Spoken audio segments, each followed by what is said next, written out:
నా ఎడమ చేతి వైపు మీకు కుడి చేతి వైపు ఈ పందిరి దాటుకొని వెళితే అక్కడ మందిరం ఉంటుంది, అక్కడ మీకు భోజనశాల ఉంటుంది, ఆ తర్వాత మీకు అక్కడ వాష్రూమ్ ఆ ఏరియాలన్నీ ఉంటే మీకు కావలసినంత సమృద్ధి అయిన నీళ్ళు ఉంది. అన్ని ఏర్పాట్లు ఈసారి సమృద్ధిగా చేశాం. కొంచెం నడవాలి అంతే. ఏం చేయాలండి? కొంచెం నడవాలి. నడిస్తే మంచిది, ఆరోగ్యానికి కూడా మంచిది కనుక మీరు ఎవరు అటు ఇటు వెళ్ళి ఏది పడితే అది తిని ఆరోగ్యాన్ని పాడు చేసుకోవద్దు.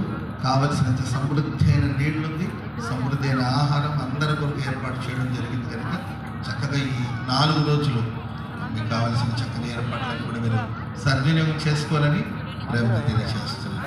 Praise lord. ఇప్పుడు ఒక పాట పాడుకుందాం. మనం విన్నాం. ప్రభు మిమ్మల్ని ఆశీర్వదిస్తారు. ಎಲ್ಲರಿಗೂ ಶರೀರದಲ್ಲಿ ಸುಖಂ தேவை. కొంతమందికి శరీరంలో ఆరోగ్యం అవసరం. ఆండవరు ఉங்களை సుఖమాకి నడితే అనుభవం. ప్రభువు మిమ్మల్ని ఆరోగ్యవంతులుగా మార్చి ఇక్కడ నుంచి తీసుకెళ్తారు. சிலருக்கு விடுதலை தேவையா இருக்கிறது. చాలా మందికి సాతాను కట్లలో నుంచి విడుదల కావాలని కోరుకుంటున్నారు. ఆండవరు ఉங்களை విడుదలయాకి అనుభవం.